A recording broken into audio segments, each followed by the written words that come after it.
Bismillahirrahmanirrahim. Assalamualaikum warahmatullahi wabarakatuh. Mengawali pengajian kita, saya akan jelaskan satu peristiwa kejadian. Kejadian ini mudah-mudahan bermanfaat bagi kita. Ada satu artikel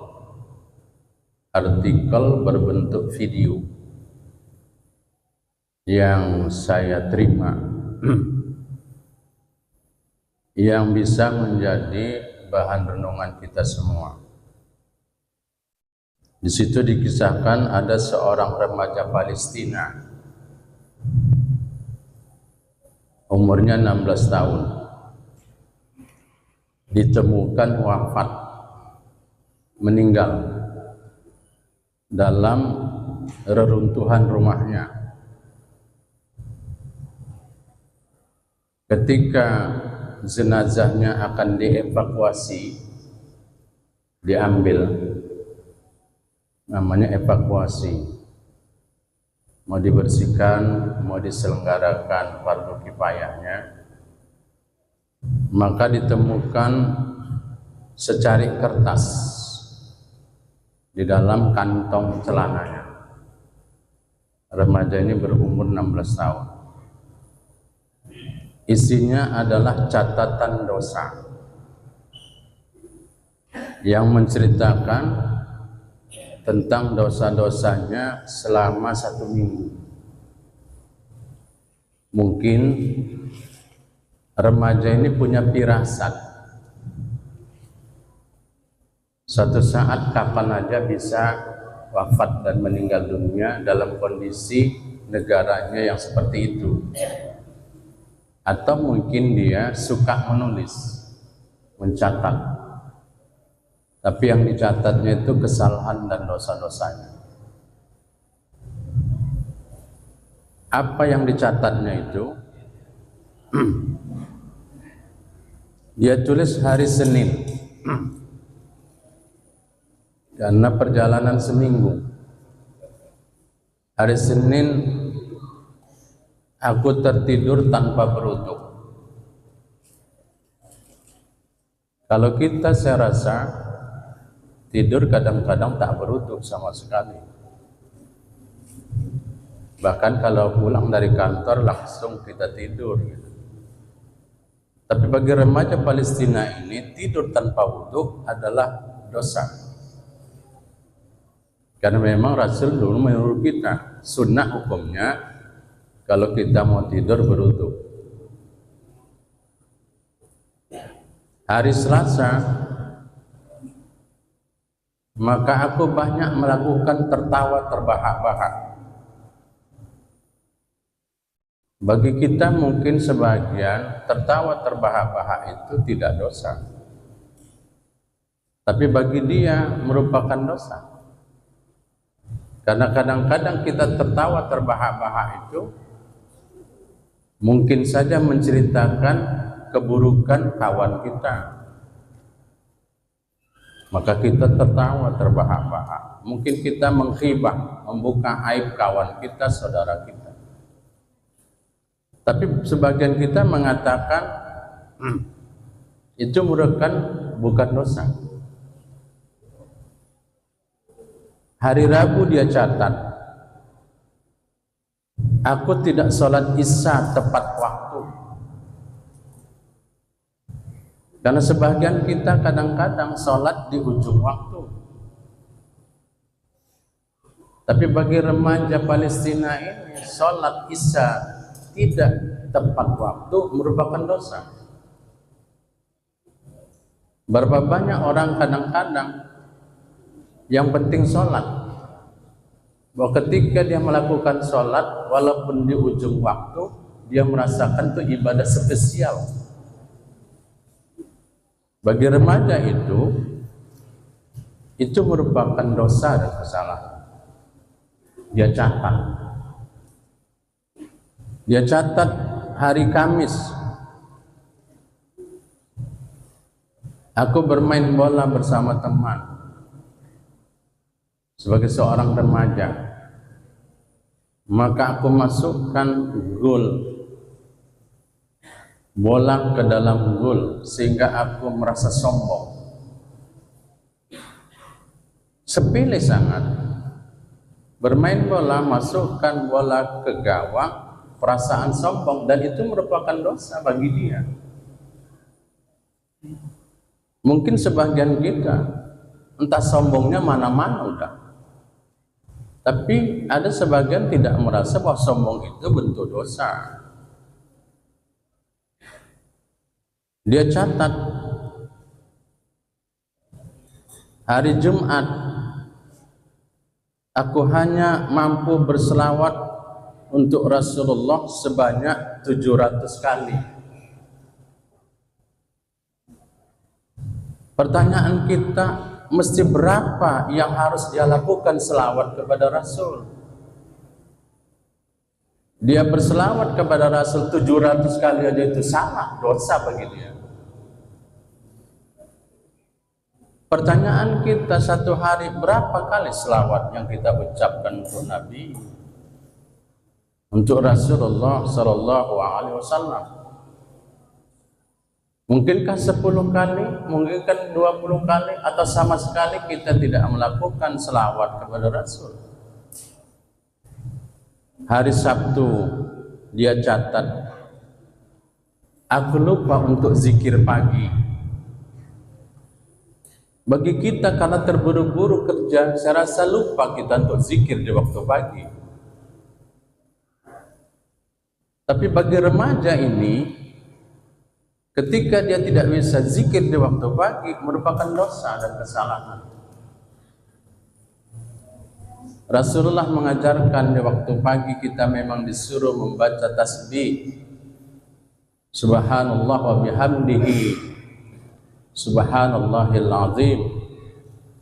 Mungkin dia lupa membaca itu, dia merasa berdosa kepada Allah. Pertanyaan kita,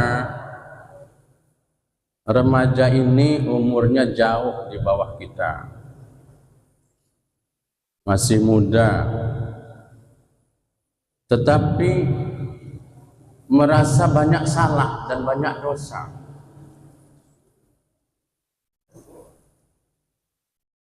Umur kita jauh dari dia. Pernahkah kita merasa seperti itu? Pertanyaan. Dan kalau kita mau membandingkan dengan remaja tadi, udah berapa banyak dosa yang kita lakukan dan kesalahan. Remaja umur 16 tahun merasa banyak salah dan dosa kepada Allah. Itulah yang menjadi bahan renungan kita. Tetapi perlu kita ingat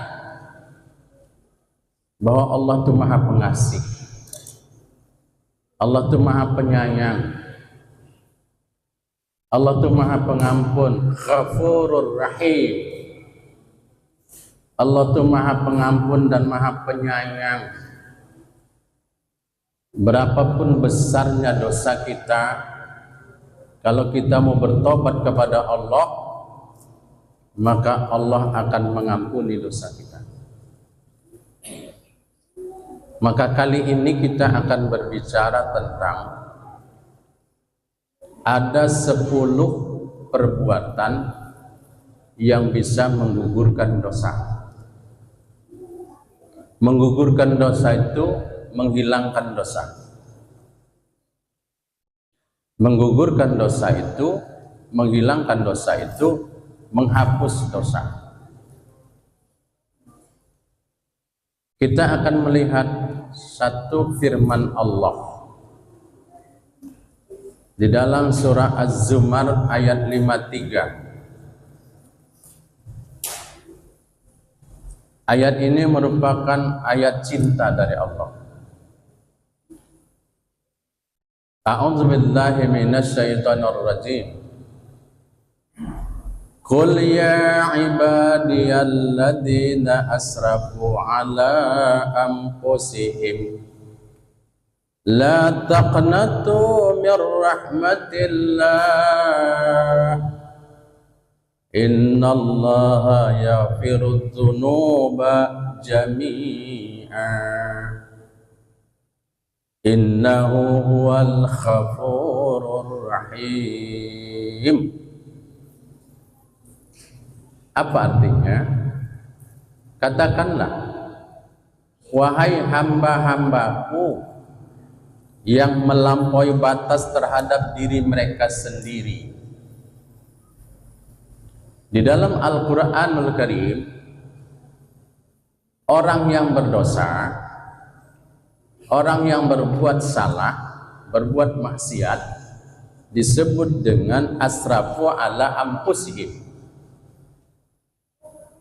Orang-orang yang melampaui batas terhadap diri mereka sendiri. Tapi ayat ini Allah panggil, ya ibadiyalladzina asrafu ala anfusihim, wahai hamba-hambaku yang berdosa,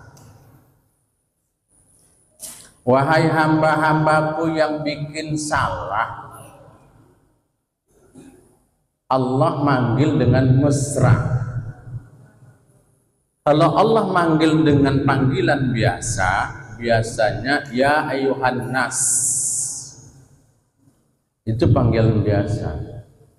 Tapi Allah memanggil dengan wahai hamba-hambaku yang berdosa, kemari dekat sama Allah. Dan ini panggilan mesra, panggilan cinta. Kayak seorang ayah memanggil anaknya, wahai anakku. Seperti seorang suami manggil istrinya, wahai istriku. Sedangkan Allah sebagai Tuhan kita memanggil kita dengan wahai hamba-hambaku. Maka Allah tidak pernah memanggil Nabi dengan nama, wahai Nabi, nggak pernah dengan nama. Panggilan mesra, panggilan cinta. Wahai hamba-hambaku yang berdosa, yang melampaui batas terhadap diri mereka sendiri, la taqnatu mir rahmatillah, jangan berputus asa dari rahmat Allah. Allah sayang, Allah cinta, bagaimanapun dosa yang kau lakukan.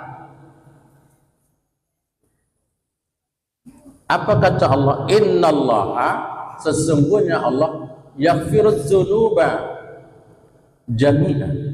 Sesungguhnya Allah itu mengampuni dosa jami'a, semuanya tanpa terkecuali. Tapi kalau kita mau jujur, orang yang baik itu orang yang merasa kurang, Pak. Dirinya serba kurang. Orang yang merasa banyak buat dosa. Orang yang merasa banyak buat salah. Karena orang yang paling buruk adalah orang yang merasa tak pernah berbuat dosa. Orang yang tidak pernah berbuat salah dan menganggap dirinya paling suci. Maka kata Allah, semua dosamu ku ampunkan asal kalian jujur mau bertobat kepada Allah. Maka di ujung ayat ini Allah mengatakan, innahu huwal ghafurur rahim, sesungguhnya dia itu maha pengampun lagi maha penyayang. Yang bilang pengampun dan penyayang itu Allah sendiri tentang dirinya. Kalau ada manusia mengatakan bahwa dirinya itu baik, belum tentu, Pak. Perlu pembuktian. Tapi ketika Allah mengatakan bahwa Allah itu maha pengampun, memang benar-benar pengampun. Ketika Allah itu mengatakan dirinya maha penyayang, memang betul-betul sayang sama kita. Kalau seandainya Allah tuh nggak punya sifat pengampun, Pak, berat kita. Setiap kita bikin salah, bikin dosa, turun azab langsung. Berat kita. Maka Allah tuh pengampun, penyayang sama kita. Maka ada 10 perbuatan yang bisa menghapuskan dosa kita. Apa itu yang pertama? Bertaubat kepada Allah. Taubat itu artinya kembali ke pangkalan. Kalau kita bikin dosa, bikin salah kepada Allah, kalau kita bertobat, dia harus memenuhi 3 syarat. Pertama, berhenti dari perbuatan dosa itu. Kalau dia pernah berjudi, pernah makan uang riba, maka berhenti. Jangan teruskan. Yang kedua, menyesal bahwa itu salah. Yang ketiga adalah berjanji tidak berbuat lagi. Cukup. Ya. Berhenti, menyesal, tidak buat lagi. Cukup 3. Kalau itu sudah kita lakukan, Allah terima taubat kita. Betapa Rasulullah menggambarkan, kalau ada hamba, seorang hamba bertobat kepada Allah, Allah tuh senangnya kayak seorang kekasih ketemu dengan kekasih yang mereka ini berpisah lama ketemu. Nah, itu, Pak. Maka di dalam satu hadis dari Abu Hamzah Anas bin Malik Al-Ansari, Rasulullah SAW bersabda, sesungguhnya Allah itu lebih gembira untuk menerima taubat hambanya melebihi dari kegembiraan seorang di antara kamu sekalian yang menemukan kembali untanya yang telah hilang kembali di sebuah padang pasir. Diceritakan ketika itu, ya, untanya dan perbekalannya hilang, sehingga dicariinya, Pak, sampai capek dia tertidur. Dan ketika dia terbangun dari tidurnya, dilihatnya unta perbekalannya itu ada di sampingnya,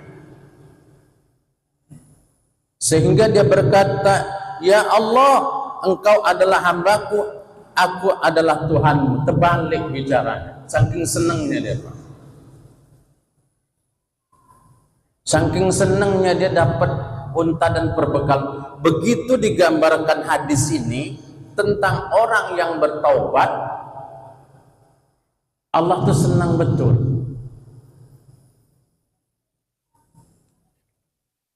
Tetapi ketika kita bikin salah dengan manusia, harus ada tambahan syarat. Berhenti, menyesal, tidak berbuat lagi. Yang keempat, minta maaf kepada yang bersangkutan. Dan yang kelima, mengembalikan kalau ada benda-bendanya kita ambil, dan membayar hutang kalau kita berhutang kepadanya. Bukan kita minta maaf, hutang lunas, enggak. Sampai kata Rasulullah SAW, man taba qabla an tatlu'as samsu mim maghribiha taballahu alaih. Barang siapa yang bertobat sebelum matahari terbit dari sebelah barat, maka Allah akan menerima tobatnya. Asal jangan kiamat aja lah, Pak. Yang kedua, asal jangan kita sakratul maut baru tobat. Yang kedua adalah bagaimana Pak supaya dosa-dosa kita bisa dihapuskan oleh Allah. Banyak beristighfar, mohon ampun kepada Allah. Astaghfirullahaladzim. Astaghfirullah artinya aku mohon ampun kepadamu ya Allah. Azim artinya maha besar. Astaghfirullahaladzim alladzi la ilaha illa huwa hayyul qayyum wa atubu ilaih. Yang tidak ada Tuhan selain Dia, yang maha hidup dan maha berdiri sendiri. Wa atubu ilaih, dan aku bertobat kepadanya. Berapa banyak Pak? Sebanyak-banyaknya. Di dalam satu hadis dari Ibunda Siti Aisyah radhiyallahu anha menyebutkan, seorang hamba itu akan senang sekali melihat catatannya nanti kalau banyak istighfarnya. Maka di dalam satu hadis Nabi Muhammad SAW, Rasulullah berkata, Sami'tu Rasulullah SAW yaqul, aku mendengar Rasulullah berkata, wallahi, Nabi bersumpah, demi Allah, inni la astaghfirullah wa atubu ilaih fil yaum, sesungguhnya aku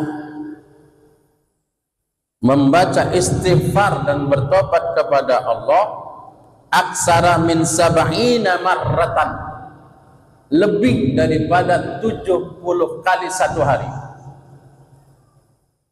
Seharusnya kita sekali sholat 15. Jadi kalau 5 kali sholat 75. Nabi itu tak punya dosa, maksum.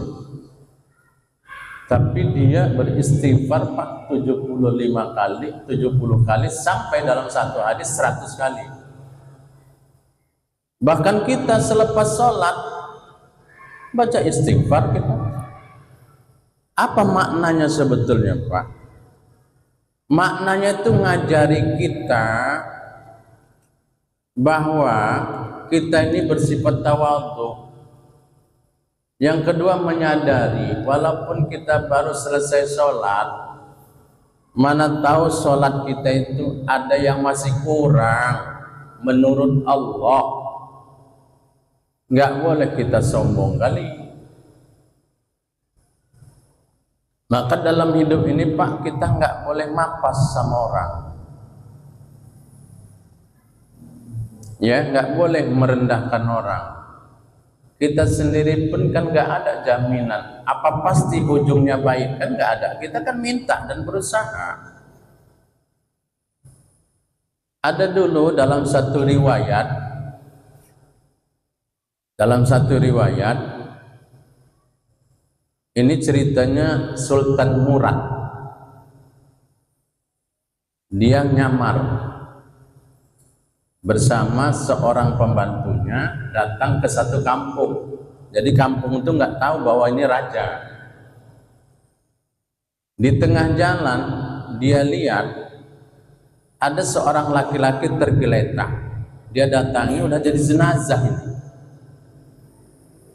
Jadi dia panggil orang kampung, ini udah jadi jenazah, kenapa nggak kalian tolong? Kata orang kampung, kami nggak mau nolongnya karena dia ini orang yang penuh dengan dosa dan maksiat. Apa rupanya dosa dia ini? Peminum khamar dan suka melacur. Di mana rumahnya? Sebelah sana. Dibawalah oleh Sultan Murad katanya. Mereka nggak tahu bahwa ini Sultan Raja, karena dia sedang dalam penyamaran. Dibawa, rumahnya itu ada istrinya.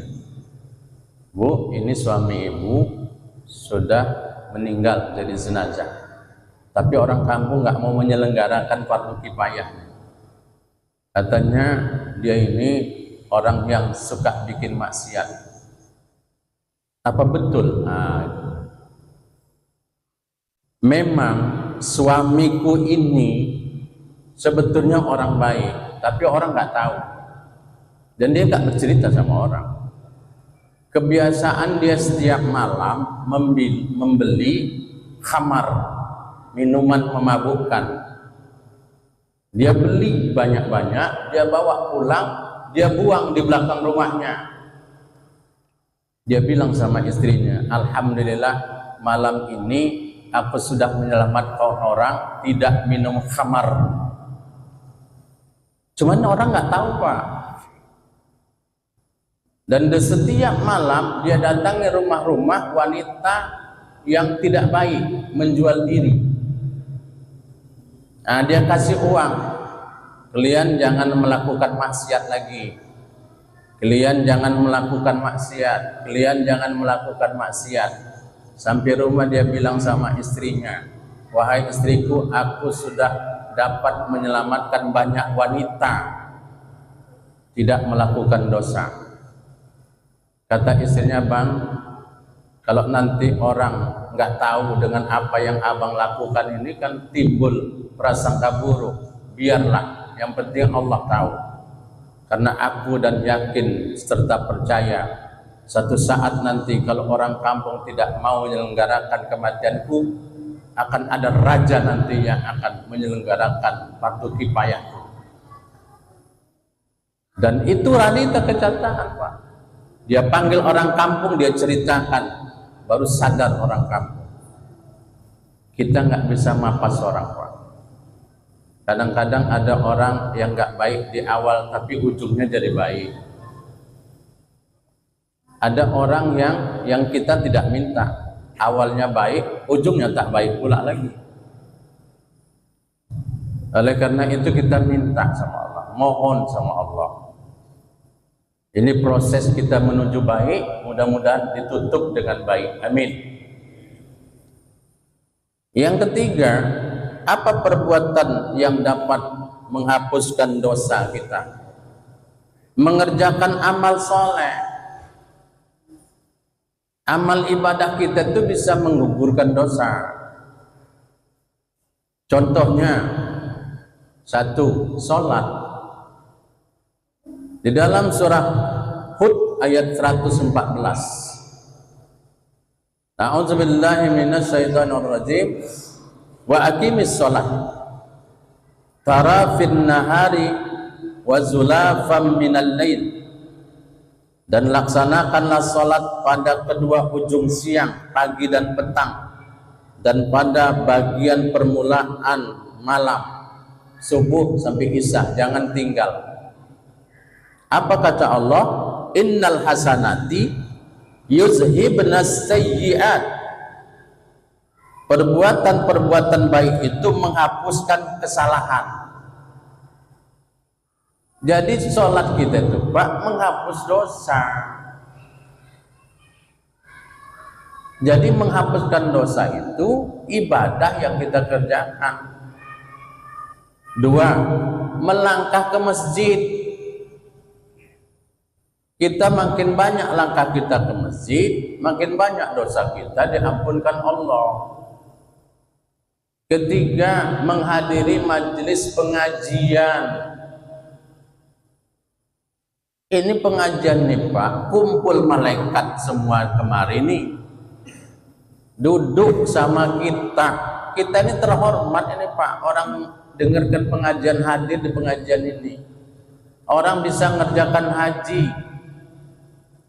Kita belum ada biaya, belum ada kesempatan, tapi kita bisa dapat pahala haji kalau kita hadir pengajian di masjid. Orang butuh 40 hari, Pak. Kita butuh 1 jam aja. Coba bertahan. Kendalikan nafsu kita untuk mendengarkan pengajian ini. Pahalanya haji. Jadi kita ini terhormat, dimuliakan Allah karena malaikat ini berkumpul bersama kita. Ketika puasa Arafah nanti tanggal 9 Zulhijjah. Tanggal 9 Zulhijjah ketika jamaah haji wukuf di Arafah, orang tuh wukuf di Arafah, kita di sini mengerjakan puasa sunat. Siapa yang puasa sunat Arafah, maka dosanya diampunkan Allah 2 tahun. 1 tahun yang lalu dan 1 tahun yang akan datang. 1 hari aja kita. Begitu juga orang yang mengerjakan haji, Pak. Orang yang mengerjakan haji itu, maka dosa-dosanya digugurkan dan seperti bayi yang baru lahir. Termasuk berwudu. Wudu itu, Pak, gugurkan dosa. Kata Rasul, seseorang kalau berwudu membasuh mukanya, gugur dosa muka. Ada mata, ada hidung, ada mulut. Basuh tangan, gugur dosa tangan. Yang kadang-kadang suka nunjuk-nunjuk orang, jelek-jelekkan orang, ini dosa tangan. Basuh sebahagian kepala, menyapu sebahagian kepala, pikiran kita yang nggak baik. Membasuh telinga, mendengar yang buruk-buruk, digugurkan Allah dosa kita. Membasuh kaki, mungkin kita ada melangkah ke tempat yang buruk. Jadi wudu itu, Pak, menggugurkan dosa. Maka kita kalau sudah di dalam masjid, maka kita disuruh untuk berwudu. Makruh orang di dalam masjid tidak berwudu. Dan banyak yang lain, ibadah-ibadah yang lain, Pak. Banyak yang lain yang gugurkan dosa kita, menghapuskan dosa kita. Ya, di samping pahalanya luar biasa, dia akan menggugurkan dosa-dosa kita. Yang keempat, doa kaum muslimin kepada saudaranya. Tengoklah kalau kita selesai sholat, kan kita doa sama-sama. Allahumma fir lana, ya Allah ampuni dosa kami. Kita cuman bilang amin aja. Cuman kadang-kadang ada juga yang berat, Pak, bilang amin aja. Padahal dia yang didoakan. Allahumma fir lana dzunubana wali walidaina warhamhuma kama rabbayana shaghira. Siapa yang didoakan itu? Kita dan ayah mak kita yang didoakan imam. Ayah mak kita didoakan imam. Masa kita nggak mau bilang, ya Allah kabulkan, perkenankan. Kan yang dia didoakan kan mak ayah Hawa yang didoakan. Sayangi dia ya Allah sebagaimana dia menyayangi kami sejak kecil. Amin. Itu kan doa orang. Kedua, doa siapa lagi? Doa ketika kita meninggal, disolatkan. Kalau kita laki-laki, Allahumma firlahu warhamhu wa'afihi wa'fu anhu. Kalau nggak dibaca kan nggak sah sholat jenazahnya itu. Apa yang diminta orang itu, Pak, saudara kita? Ya Allah ampuni dosanya, dosa yang meninggal itu. Dosa yang meninggal diampuni kalau didoakan orang. Yang ketiga apalagi, Pak? Kalau disolatkan oleh 100 orang, yang orang nyolatkan itu orang yang tidak melakukan kesyirikan, orang baiklah. Tentu orang baik akan ketemu dengan orang baik. Hadis kedua, siapa yang meninggal disolatkan oleh 40 orang yang baik-baik. Yang ketiga, siapa yang meninggal disolatkan oleh 3 saf. Itu makanya disuruh buat 3 saf, karena ada hadisnya. Maka kita boleh mengumumkan orang yang meninggal, Pak, boleh, dengan tujuan kita mengumumkan itu supaya banyak orang yang mensolatkan. Makanya carilah kawan sebanyak-banyaknya, cari saudara sebanyak-banyaknya, cari kenalan sebanyak-banyaknya, supaya kita nanti meninggal banyak yang nyolatkan. Ya, kita pingin nanti meninggalnya disolatkan di masjid, Pak, ya sering ke masjid. Kalau nggak pernah ke masjid, mau disolatkan meninggalnya di masjid, ya nggak nyambung. Ya, jangan nanti hidupnya nggak mau sholat di belakang imam, sudah meninggal sholat mau di depan imam. Terbalik lah. Waktu hidup nggak mau ada di belakang imam, udah mati mau di depan imam. Itu orang mati tuh. Oleh karena itu, Pak, cari kawan, cari teman sebanyak-banyaknya, cari saudara. Belum terlambat, sekarang belum terlambat, belumlah. Orang kita masih ada kok. Jalin hubungan supaya nanti kita pun ketika meninggal dunia banyak yang mensolatkan kita. Amin. Ya Allah, amin ya rabbal alamin.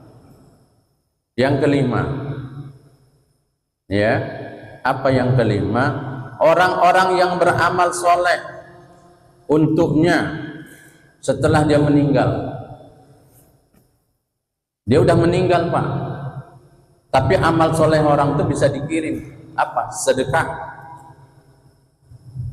Sedekah atas nama dia. Itu bisa sampai. Ya, wakaf. Wakaf orang yang hidup itu untuk dia kan nyampe. Ilmu yang diajarkan, ilmu itu bukan kita mesti jadi guru dulu, enggak mesti. Orang tua yang ngajari anaknya baca Quran, sholat, anaknya baca Quran dan sholat, pahalanya ngalir. Apalagi, Pak, badal haji. Makanya para ulama ngajarkan kita, kalau orang tuanya meninggal, ada mewarisi harta waris, jangan dulu dibagi sebelum 3 hal dilakukan. Pertama, bayar hutangnya. Hutang orang tua itu dibayar dari harta dia. Yang kedua, tunaikan wasiatnya. Seandainya dia semasa hidup pernah berwasiat mau kurban, waktu hidup dia bilang, ayah nanti bulan haji mau kurban, Pak. Meninggal nggak nyampe, ini orang boleh dia, Pak, korban atas nama orang yang meninggal, kecuali dia tidak berwasiat, nggak perlu dikurbankan atas nama dia. Tapi kalau dia pernah berwasiat boleh. Ya, ini menggugurkan dosa. Orang kurban itu, Pak, menggugurkan dosa. Sebelum darah itu sampai ke tanah dan diampunkan Allah tuh dosanya. Itu hebatnya orang berkorban. Jadi kalau orang tua kita meninggal, yang pertama bayar hutang, yang kedua tunaikan wasiat, yang ketiga adalah satu, hutang bayar, tunaikan wasiat, ketiga badalkan haji. Nah, barulah dibagi. Itu kata ulama. Jangan kita cepat-cepat bagi, tapi itu belum lagi kita tunaikan. Insya Allah akan kita lanjutkan pada pertemuan kita yang akan datang. Billahi taufiq wal hidayah. Wassalamualaikum warahmatullahi wabarakatuh.